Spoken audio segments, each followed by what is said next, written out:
This is the Horse Radio Network.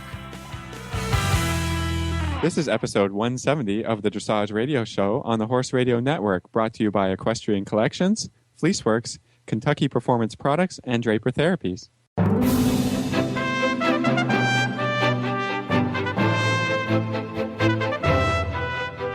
This is Reese Koffler-Stanfield from Georgetown, Kentucky. And this is Philip Parks from Fergus, Ontario. And you're listening to the Dressage Radio Show. And we also have our producer, Glenn, here with us today as well. Hi, guys. You sound much better now that we got you a real mic now, Philip. I'm a professional now. I think I earned it. You have the official Horse Radio Network mic. We finally got it through customs and up to you. I guess they figured out it wasn't a bomb and finally sent it to you. Yeah, it took a little while, but hopefully for all our listeners, I sound better. Yes, you do. You do yes, sound better. You do. Congratulations, Philip. You're official now. Thank you. But on a sadder note, I guess, Reese, you have a little bit of news and what's going on with you? I do, and I'm very sad to say this, but we had a very wonderful friend and client, Anne-Marie Brixen. She owns Katrina here at the barn, and she passed away this week from breast cancer. And so it's been a tough week for us here at the barn, and she's a woman who is a wonderful horsewoman. She rode saddlebreds and competed and won the world championships many, many times, but she's been a client of mine. We teased her all the time. She was our closet dressage rider. She was just loved the sport and enjoyed learning about dressage and had many, many goals to go on and ride upper levels. And she's going to be sadly missed. So it has been a tough week here at the barn, but I think in her honor, the show today, she would love all the guests we're going to have and all the discussion on young horses to older horses. So I definitely feel she's an angel looking down at us here at the barn, and we will miss her a lot. So thanks for letting me dedicate that to her today. Well, we're happy to do that. I mean, that's the smallest thing that you can do for a great supporter that has passed away. Yeah, it is, and it's tough. And as we all know, we're all friends and family, and in the horse world, and to lose someone like herself is tough. But she would like us to carry on and keep the ball rolling. So, Philip, can you tell us a little bit about the results of the Young Horse Championships? Well, sure. I mean, I can report on, we had all the guests on last week. So we'll just say, in the 4-year-old final, Rebecca Nolan was 7th. Debbie Hill in the 5-year-old final was 5th and 6th with her 2 horses.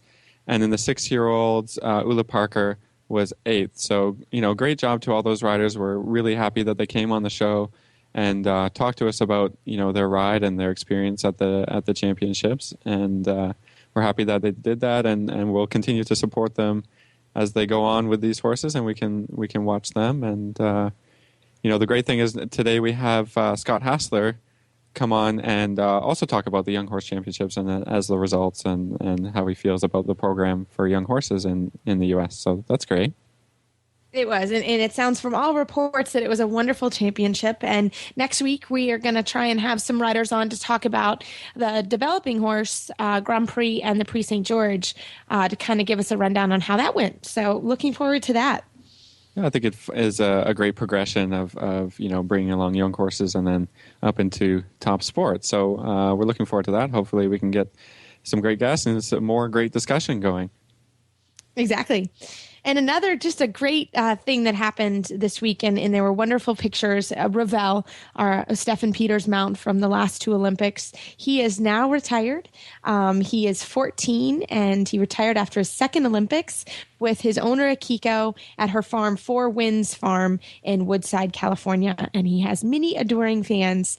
So really happy about that. And you can see the picture online is adorable. Akiko and Ravel have the biggest smiles on their faces. So pretty awesome that we can, and she's able to do that for him for the rest of his life. Yeah, it was nice to see that. I mean, I saw quite a few photos, of Ravel in the paddock and having a great time. I think, a horse that's done so well in competition really deserves that kind of retirement. And it's just heartwarming to see. Exactly. Just very good. Yeah. Anything else in the news this week, Reese?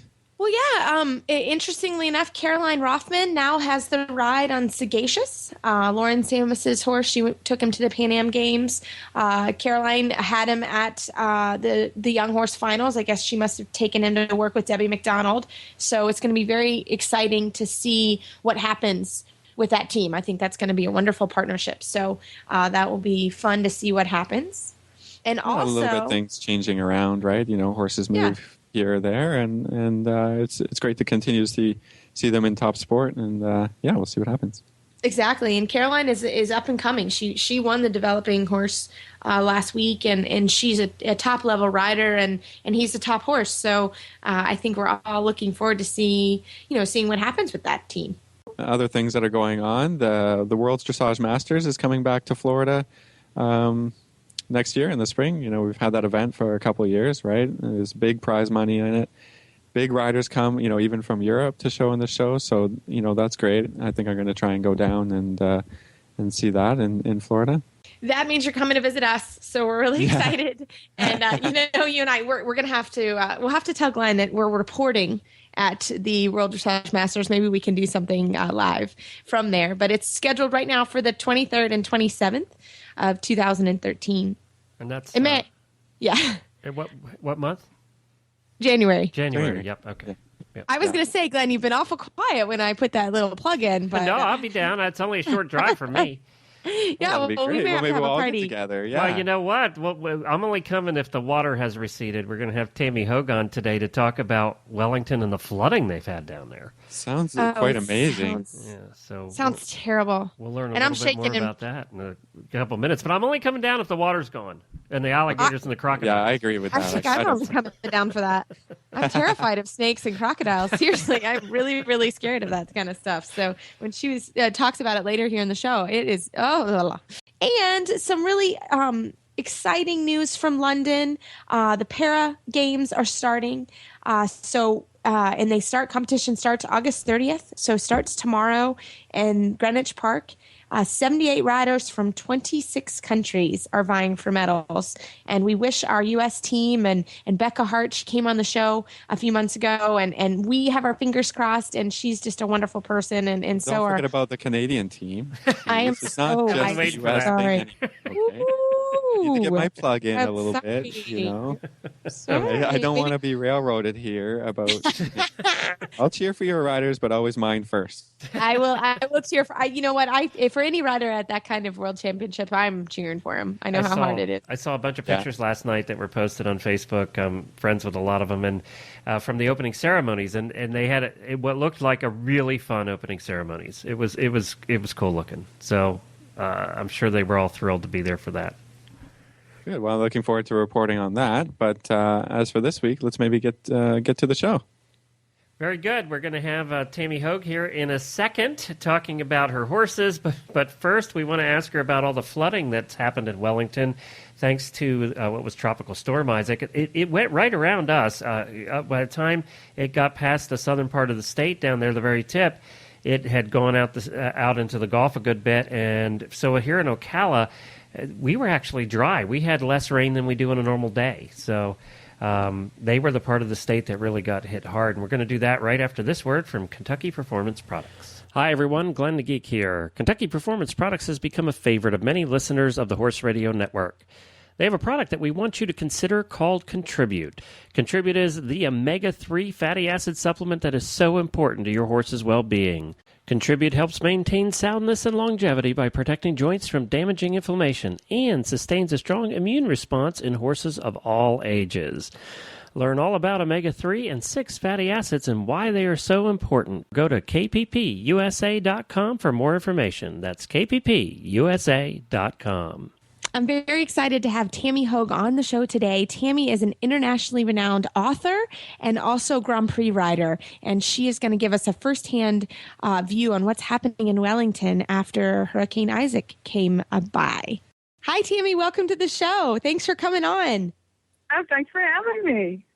So you caught our attention on Facebook. Actually, Glenn and I, about the same time, saw the picture of that huge alligator outside of your barn in Wellington, and we had to call you. Oh my gosh. What a monster. What an absolute monster. I mean, really, we said that's not an alligator, that's a dinosaur. That's something that came up out of the primordial swamp, I think. Oh my gosh. Is something for your next book? That's all I got to For say. sure, yes. Yes, definitely. Inspiration. Oh my goodness. So tell us a little bit about how what's going on down there and what happened. Because we haven't heard a lot on the national news about Wellington at all. They kind of forgot about us, because the actual hurricane went, of course, to New Orleans, but we got the backside of it. And, they had been saying we would have rain and some wind, but they were thinking, 5 or 6 inches of rain, not 14 or 15 inches of rain, which is what happened. And the rain started pretty much in earnest on Sunday, and it just did not quit. It was Sunday night, and thunderstorms and tornadoes, and it was the wrath of God coming down on us. It was crazy, and it just kept going, and all day Monday, and everything flooded. There was just nowhere for the water to go. So, a lot of the communities, the horse neighborhoods and stuff around here were just really literally underwater. And today it's a little bit better. Things are receding somewhat, but the paddocks where I keep my horses, I said we need to start advertising that we do aqua therapy. Bring your horse, swim in our spacious pools, because that's what it looked like. It was just crazy. So how deep do you think that the water was, and how extensive, was the damage to any buildings or what? Did the water come into the barns, or are the barns high enough? It did not come into our barn, because the barns where my horses are built up really well. But there were certainly a lot of places that had water everywhere, and water in the buildings, anything that was at all low lying. And yeah, there's a whole community out west of town where the people are literally still today still stranded in their houses, and they don't have power, and they're going up and down the streets in canoes and airboats and stuff. So it got really serious to the west of town, especially. Even in my community, right in Wellington, I couldn't leave my house. I couldn't get in. My street was flooded. There was nowhere to go. You couldn't get out. And even when I decided I could get out, that was a bad idea, and I drowned my car. Oh my gosh. Oh man. Oh my gosh. That was bad. Wow. And your horses, they're all okay? They've just been in the barn. What have they been doing for them? Well, we've been able to now. The last yesterday, they got to get out and tack walk and everything like that. But the arenas are all flooded, and you have to keep an eye out on the road, because every kind of swamp creature is floating around out there. So a big shift of snakes going places and alligators going places, and it's the wild kingdom. Wow. And how far away do you have to go to get to dry land? I mean, where is the flooding? How expansive over maybe Florida is it? Well, actually, I think Palm Beach County got hit the hardest, because I had friends in Broward County who were posting on Facebook and saying it's not that bad here. It's not that bad here. I think we really got it the hardest, and that area out west of town, the acreage, just really nailed badly. And the kind of stuff you normally do see on the television news. If the actual named storm hadn't gone where it went, you would probably have seen those things on the news. I still have the heebie-jeebies that there are alligators and snakes roaming around, because I am really terrified of those things. I wouldn't go out of my house, I don't think. I really wouldn't. The snake thing is a problem for me. I look out my door, and, there are small children on boogie boards going up and down the street, and I'm like, oh my God, don't get eaten by a snake. It freaks me out. And of course the water is disgusting. It's like septic tanks have failed, and every kind of disgusting bacteria and everything in that water. It's really nasty. Oh, wow. Well, we are praying and hoping that everything continues to get better down there. And it just, oh my gosh, it sounds terrible. So I am dying to know though, while this is all going on, have you been working on books? What have you been up to? Well, I've been trying to. I'm on deadline. I'm on deadline right now for my next book. But I had to call my editor and say, an act of God has come upon us. And I literally had a massive fail on my roof. I've got a chimney issue, and I had it was raining. Hurricane Isaac was in my office, raining down while I was trying to work, and. Yeah, that has not been a good situation. Oh my gosh. Wow.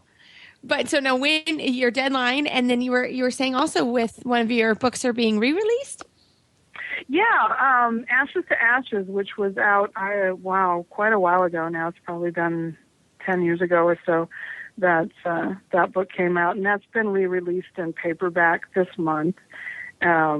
It's the first book that featured a pair of homicide detectives from Minneapolis, Hoag and Liska, and they went on to be in 3 more books. And readers kept asking me, when are you going to go back and write more about them? And so the book I'm working on now is another book with Hoag and Liska. So the publisher thought it would be a good opportunity to, for people who haven't picked those books up in the past, to have a chance to pick that up. Is there anything else you can tell us about the new book? Maybe a bit of a teaser or something about what's coming out? It's called The Ninth Girl, and it begins with a quite a gruesome scene with a body falling out of a trunk on a freeway on New Year's Eve, and she is dubbed by the media Zombie Doe because she is so messed up. She looks the guy who sees her come out of the trunk says a zombie came out of the trunk, and she's obviously a murder victim, and they don't know who she is. It's a Jane Doe investigation, and she's the 9th Jane Doe of the year. And she may or may not be the victim of a serial killer. We don't know. That's all part of the mystery. But she's a girl of about 15 or 16, and we come to learn a lot about her family situation, and the story touches on bullying in high school, and some contemporary topics, issues like that. Now, obviously, being a writer, you have to have, a pretty vivid imagination. It seems like yours is a little morbid, maybe, or, to write murder mysteries and that sort of thing. Where, is there something really troubled in your past that this is coming from, or is this where you go?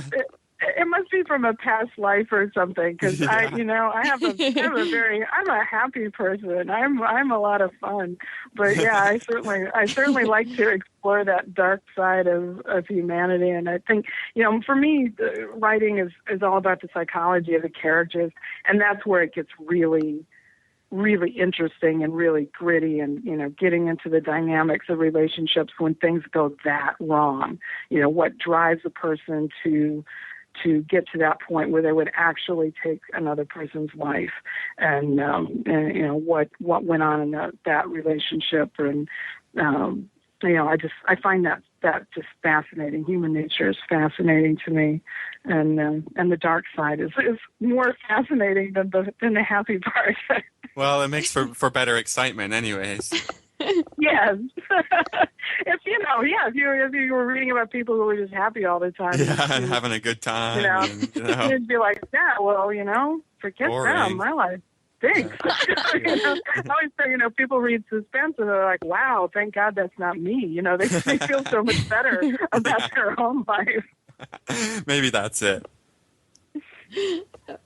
So, Tami, tell us also, you're a wonderful rider, and you have amazing horses and do such a great job with them. What's going on with the horses when you can actually ride them?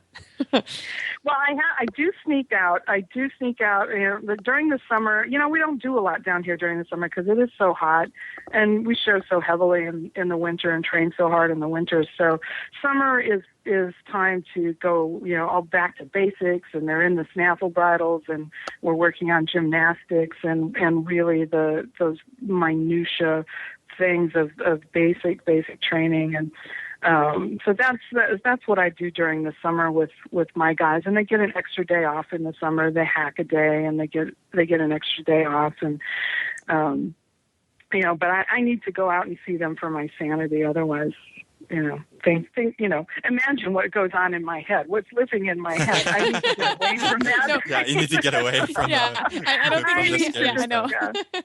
I need to get up and get away from that every once in a while. So, if I can start my day, like at least 3 times a week, still to go out and get on a horse and clear my head. And that's kind of my meditation time. I'm a complete failure at actual meditation because I can't stop my brain from going crazy. But when I'm on the horse, that's my meditation time. That's when, that feeling where you're on there and you're breathing with the horse, and everything is just kind of, the energy is just flowing through both of you. And, what a beautiful and centering kind of experience that is. I think that's a lot of people go to riding and dressage especially for that experience. So I think a lot of our listeners are going to be able to relate to that. Do you want to tell us about what you're riding right now and what horses are going and what your plans are, maybe? Because the winter's coming around, and then I know winter is coming. It's Well, I've got 2 Grand Prix horses. I've got Bacchus Delight, and Lone Star. Lone Star is my big guy.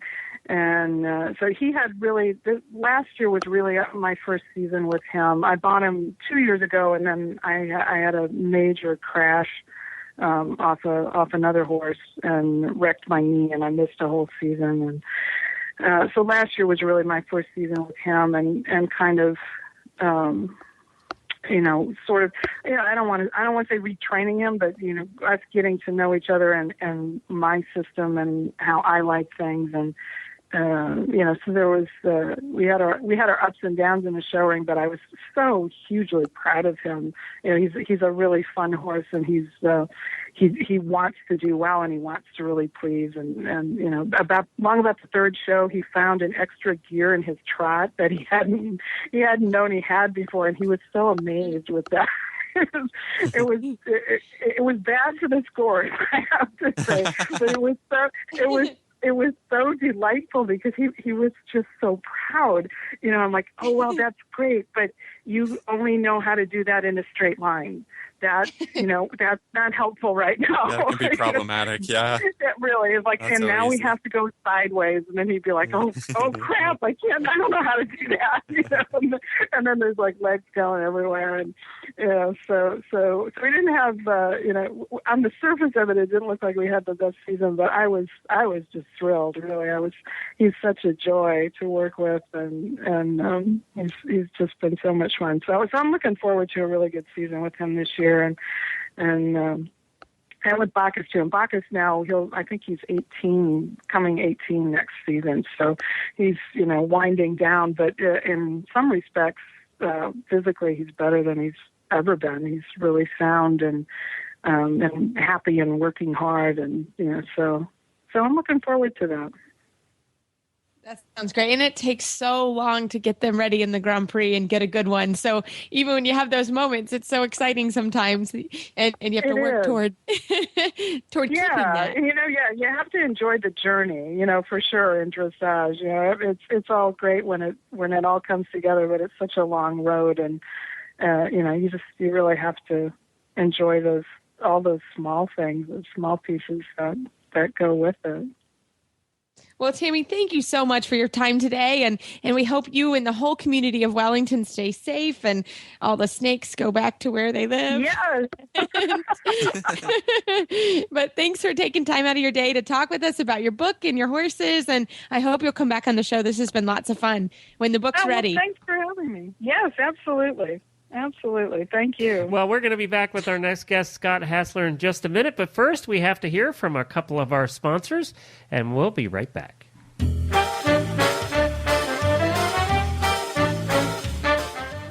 Glenn back with you from the Horse Radio Network. I'm here with Debbie with the Equestrian Collection's Product of the Week. This week we're featuring some new exciting breeches that we have in stock right now for the plus-size rider. Equine Couture Plus-Size Coolmax Champion Side Zip. These breeches have a Euro seat. They have the CS2 bottoms, which is that silky material that helps you get the boot, your leg in the boot nice and smoothly. The fabric is 82% nylon, 12% Coolmax, and 6% Lycra. The most comfortable thing you can put on. They're perfect for summer riding. They're perfect for summer shows, and they're in stock right now. We have long and regular sizes, all the way from 36 up to 44. So this is just the perfect summer breech, and we can get it to you right away. Just it's about $79. Wow, which that's is a a terrific great price, Debbie. Yeah, that's terrific. Yeah, so that's the Equine Couture Coolmax Champion Side Zip. You can also shop in our 1824 store to find these breeches and many other products for the plus-size rider. And, of course, that's all at equestriancollections.com.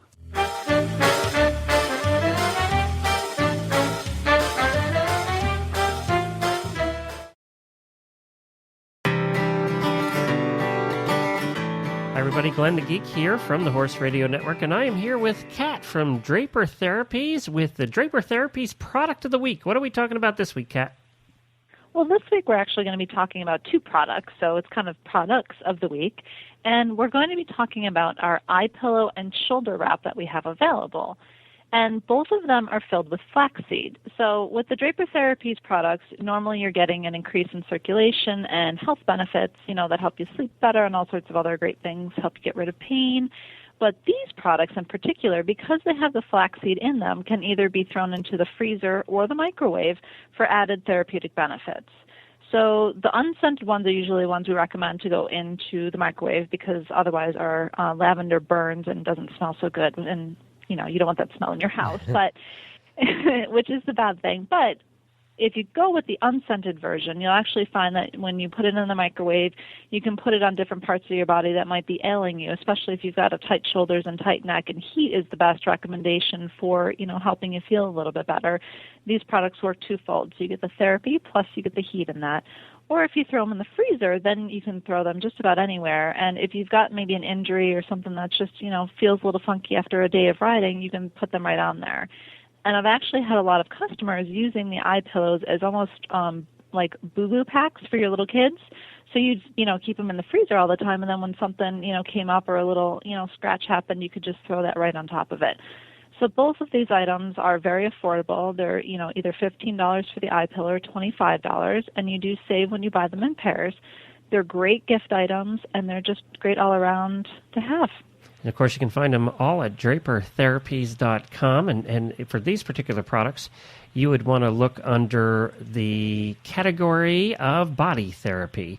Now, I have to say that I must be a geek because when you were saying eye pillow, I was thinking the letter I pillow like iPod and everything Apple. So that I went right to that, and I was like, they're going to sue you for that. But I wasn't thinking your eyes, see? So I am definitely a geek. I need to get out more. Well, maybe you just need one of these to put on your head because you just got too much going on. I need help, right now. That's what you're saying, Kat. Well, thank you very much. It's drapertherapies.com.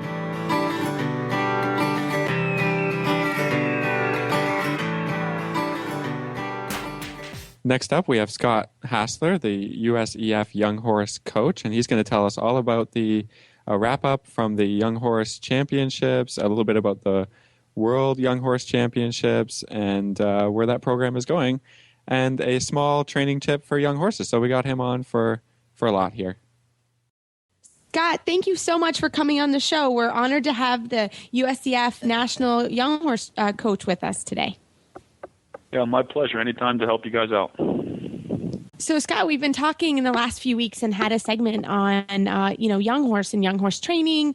And last week we talked to some of the riders at the Young Horse Championships. And we'd love to just kind of get your take on how the championships went. Well, I think every year we see an improvement in these championships, and in various ways. For example, I think it's just par for the course that sometimes you see years which have better condensed high quality of horses. That goes year by year, and I'm not saying by any means this year that the horses weren't good, but I do think that we had more high quality horses last year than this year. But that again is not taking anything away from the quality of horses from this year. But I think the atmosphere this year for me was a highlight. We had a lot more people watching and participating. For example, they had to build 35 more tables for the VIP area than last year. I think that's a great trend in Lamplight. They're just such great hosts. So, again, I think the viewing, the watching, the atmosphere, and particularly for me, and this isn't young horse related, but it's just the championship related. This year for me, I was really excited to see a vision that I personally, as well as many others, have wanted to see, which was adding the developing Grand Prix to the Young Horse Championship. So we saw what I'm going to call our age group horses all the way from 4-year-old to Grand Prix at one facility in one championship level. I think that was really a highlight for me. And now leading up to the championships, when you're traveling around the country, are we seeing a positive trend in the young horses, in the quality of the horses, and also the riding? Do you feel like, this program is become a success yet, or, is it developing in the right way? Yeah, great question there, Philip. So the answer is yes, and simple yes. So, for example, what I think is really changing over the years is that people are understanding the standard and the way in which to ride these young horses a bit better. And when I say better, I don't mean stronger or forceful, or I simply mean more expression, showing off their gaits a bit more without being artificial, raising the demands of what a 4, 5, and 6-year-old, I don't like the word should, but what they're able to do and what they're capable to do, and strive for that. And then you can always back off if they hit a stumbling block somewhere. But they're raising the bar a little bit. They're trying to get more out of their horses in a I think a nice way. And in terms of numbers and things, the program grew by probably 10% this year, which I think is great. And I think that people are making smarter choices with their young horses. They're realizing this isn't a horse that really needs to try out to go to the World Breeding Championships. I like my young horse. I believe in him. It's a really good candidate, but I don't want to ship him 3,000 miles across the ocean and try for this really spectacular championship. That's not really in my cards. I'd rather just build this horse up nicely nationally and go from there. But in general, I really do see a pretty good trend traveling on the country of people who are participating, and I see them training the horses pretty well. So, Scott, let's say that one of our listeners has a young horse and they feel like they would like to get he or she into the young horse program. How does one get a horse to you or involved in the program? Well, the straightforward answer there is that for this 2012 year, for the first time, I did a lot more training sessions around the country versus just East Coast, West Coast, and then occasionally I would do a mid-country training session. So it was hard to get to me, basically.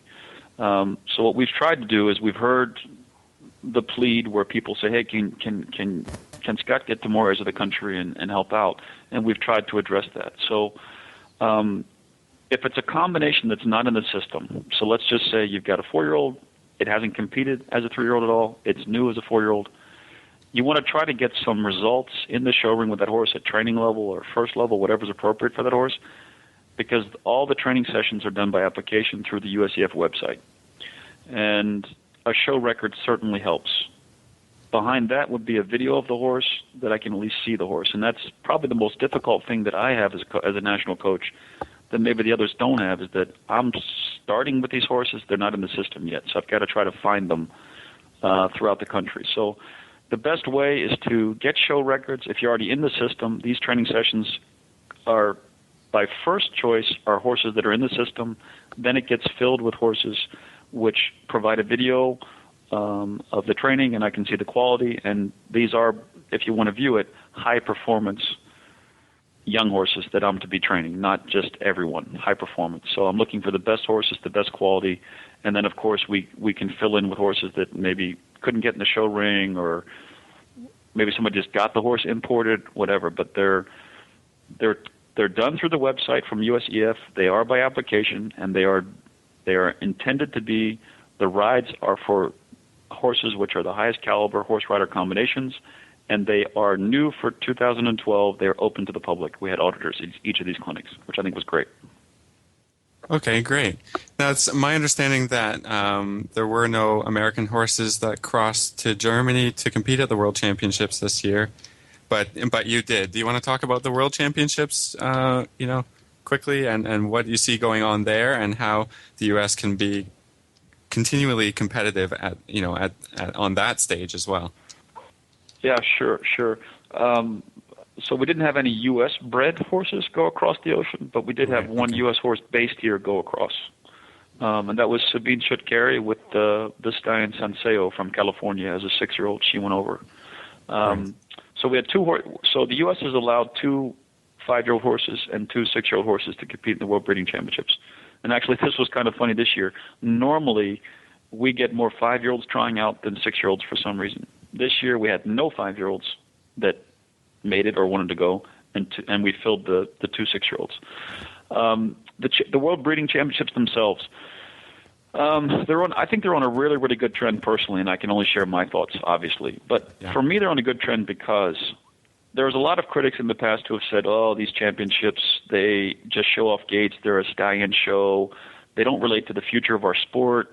They're just a showcase of false gaits from clever riders, all these type things.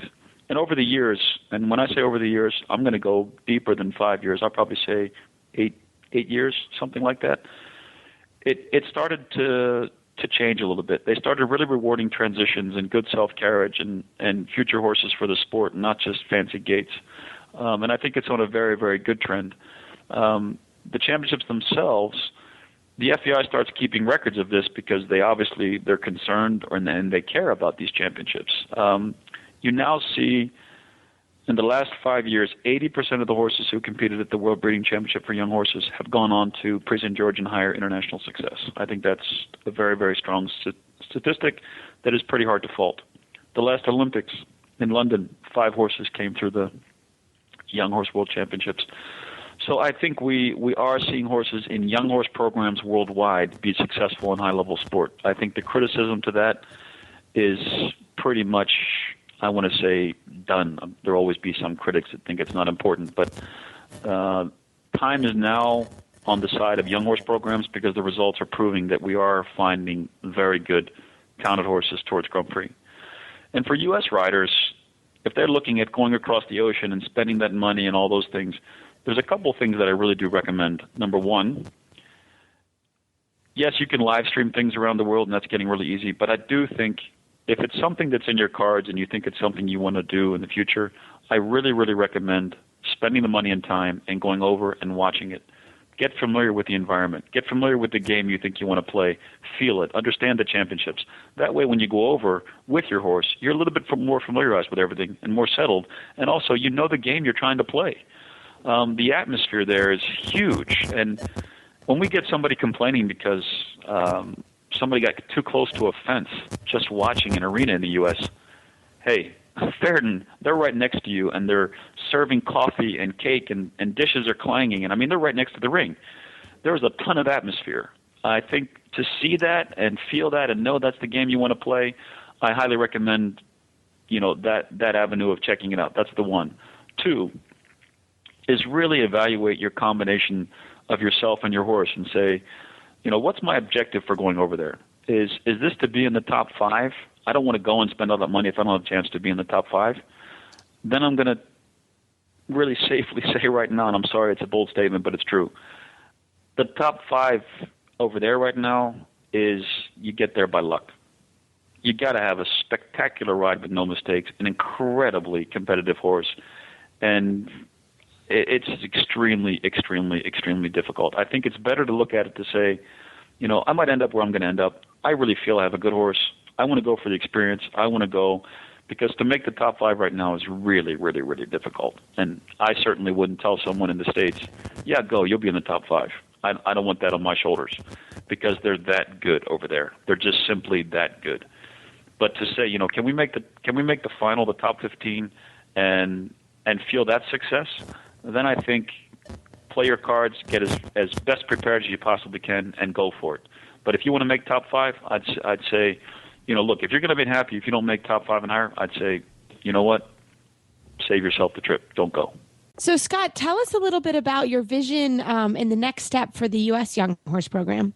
Yeah, good question, Reese. I don't know if I have a big specific vision or something like that. There's 2 things that come to mind. One is that I think education around the country is really, really important with young horse training. So I'm really glad that we tested this year more clinics and that they're open to the public to watch and audit that.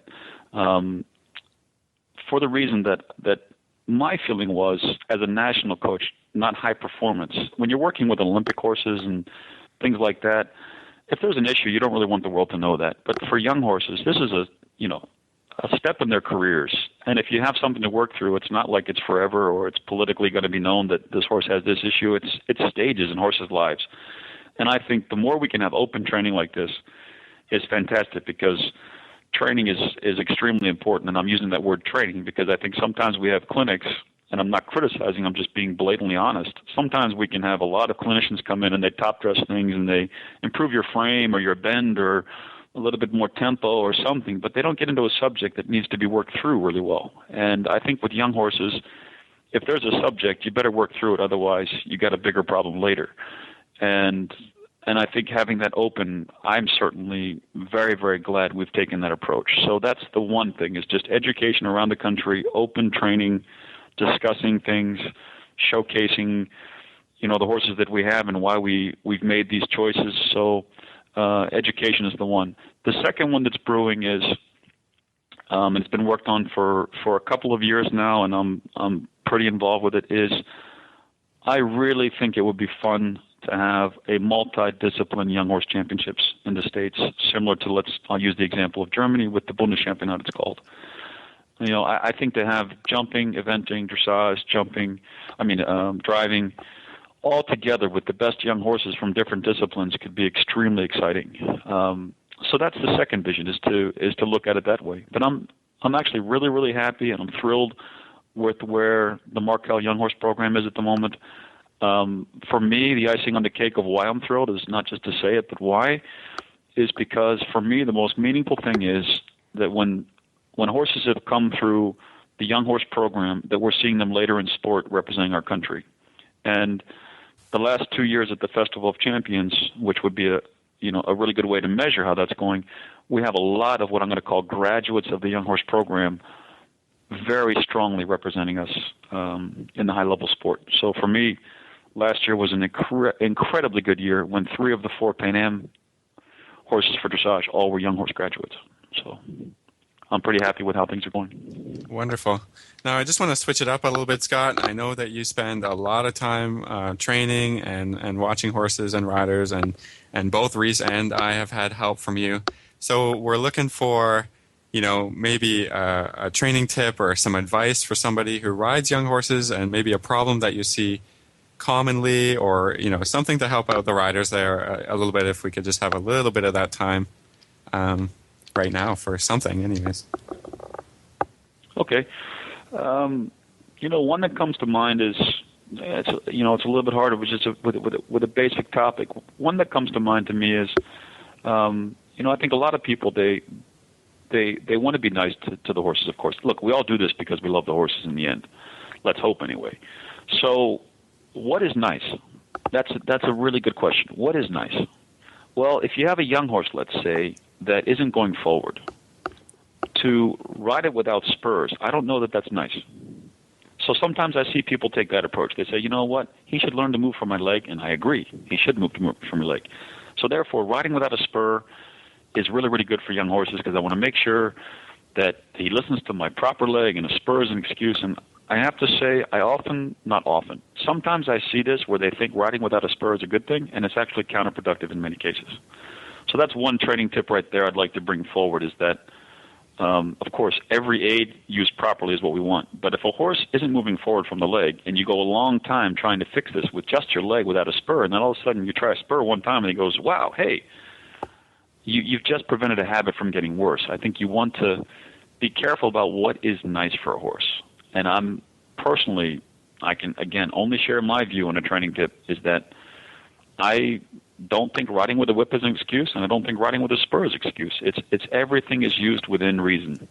And I actually don't often ride a young horse without a whip, to be honest, because I think it's good that they always have a forward desire. Not that I need my whip, but it's there in case they are trying to find an escape route. And I make sure that I can ride without it for 10 minutes per ride or whatever, that it's not needed, but I certainly like it there as a reinforcer. The second is, since I chose spurs, I'll choose whip. To me, the whip is kind of a critical piece when we start collection. And again, I can only share my viewpoints, and that is that for me, it makes sense. A horse thinks early on, leg means forward, leg means directional, whether it's shoulder in, leg yield, whatever. But when they first learn from your seat and leg how to collect their bodies, that's the first unnatural thing we're teaching a horse. They don't know this from nature. They know flee, which is run. They know to yield from your leg.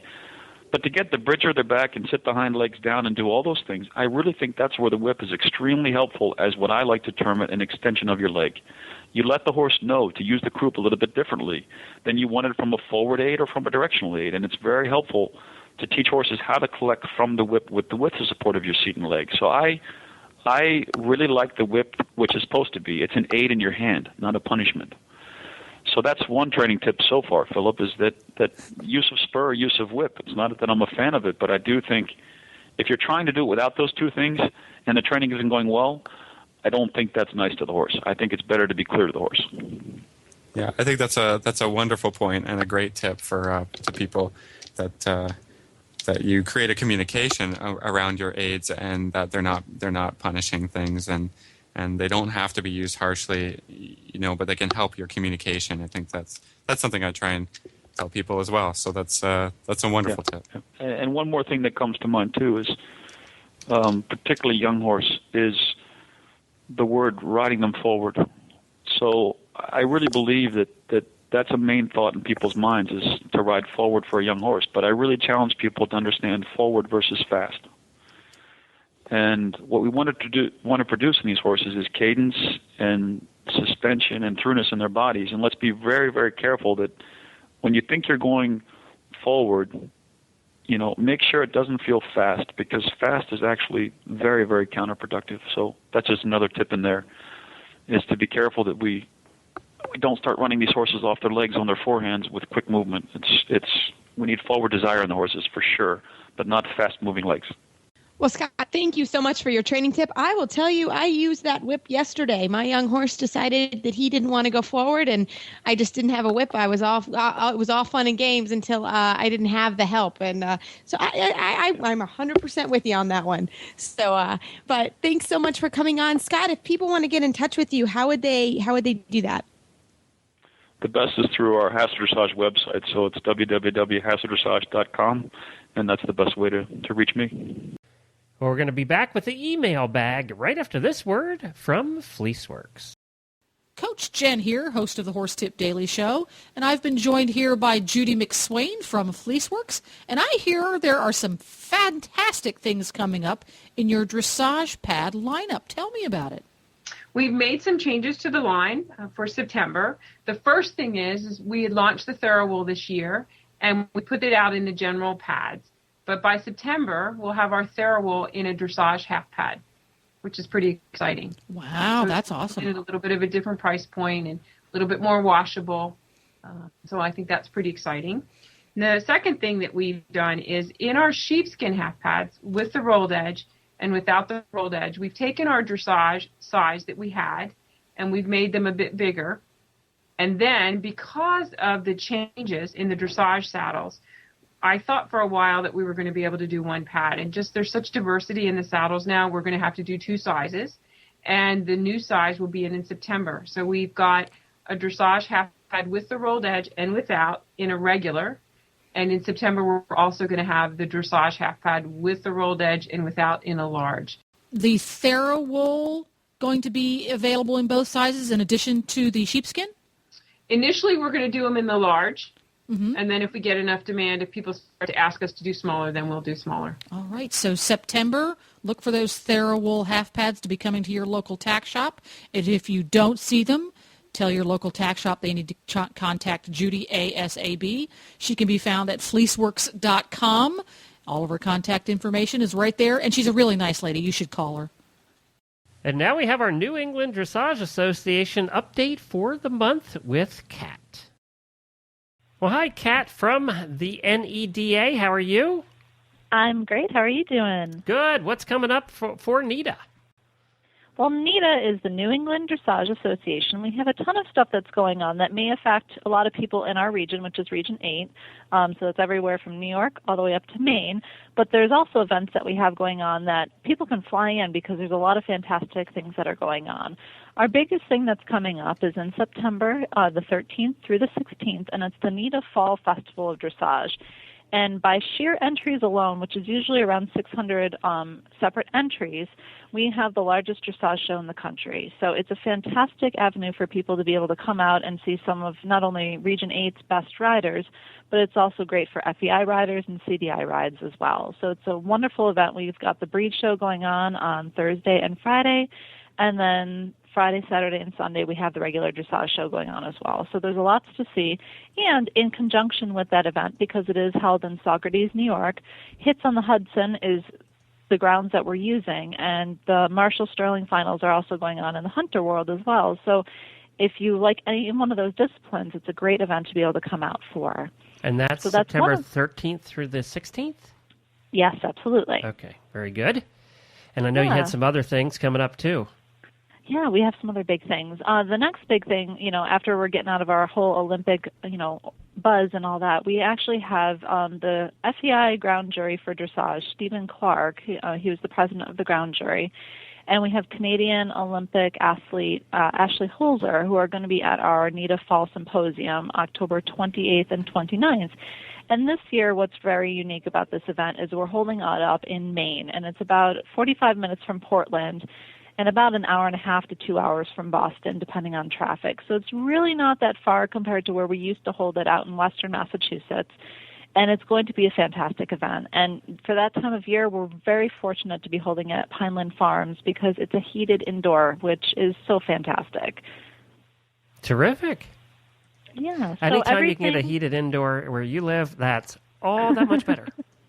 Absolutely. We're really looking forward to it. And Pineland Farms is a great agricultural community that's up there. So we're also looking forward to some great food, and there's going to be some amazing vendors up there as well. And it's really shaping up to be one of the best symposiums that NEDA's had to offer. Very good. And I know there were some, you also had some changes as far as the annual meeting this year? Well, it's actually our year-end awards banquet. And okay. Yeah. And typically in conjunction with our fall symposium, we'll do a year-end awards banquet. So it's all the people that have won awards through the prior competition season. We'll go ahead and we'll do a big awards banquet. But this year, because we were moving it to Maine, we wanted to just go ahead and do just a banquet because we did have to move it up a weekend. We are just having a regular banquet where Ashley and Stephen are hopefully going to stay around and talk a little bit and just have a good time hanging out at the fall symposium. But our year-end awards banquet is actually going to be moving to our NEDA Spring Show, which is held in May. And it's usually the first recognized show of the season here in New England for dressage. And because we found that most of our competitors who are competing at the NEDA Spring Show are actually awards winners, we were going to just have it in conjunction with that. And we thought since we never did almost a big banquet or a big get-together at that show, it would be a wonderful time to get the whole group together and really celebrate what everybody had done in the prior season as a good kickoff into the next upcoming competition season. And where can people learn more about NEDA and what's going on? If you go to www.neda.org, or you can search for us at New England Dressage Association on Facebook. You can find us there too. So this week, Reese, we got some great emails. Our favorite, I guess, was from Vera Rubasova. We want to thank her for her wonderful email. She had some great ideas for the show, some input, that maybe some things that she'd like to see, especially maybe more of a talk on sports psychology. So we'll fit that into a show as soon as we can. So it's always wonderful to hear from our listeners, and whether they got ideas or input or some criticism, that's great too. So, we want to thank her very much. Exactly. And we loved her ideas, and she had some great ideas about amateurs as well. So Vera, thank you for emailing us, taking the time. And you can find our show notes and links to today's guests on our website at dressageradio.com. Like us on Facebook, just search for Dressage Radio Show. Follow us on Twitter at Horse Radio. My website is maplecrestfarmky.com, and my email is reese@horseradionetwork.com. You can find me at philipparksequestrian.com, and my email is philip@horseradionetwork.com. And one more thanks to our sponsors, Equestrian Collections, Kentucky Performance Products, Fleeceworks, and Draper Therapies. They're all great products. You should check them out. Don't forget to check out all the other shows on horseradionetwork.com. Keep your heels down and your shoulders back. Talk to you guys soon.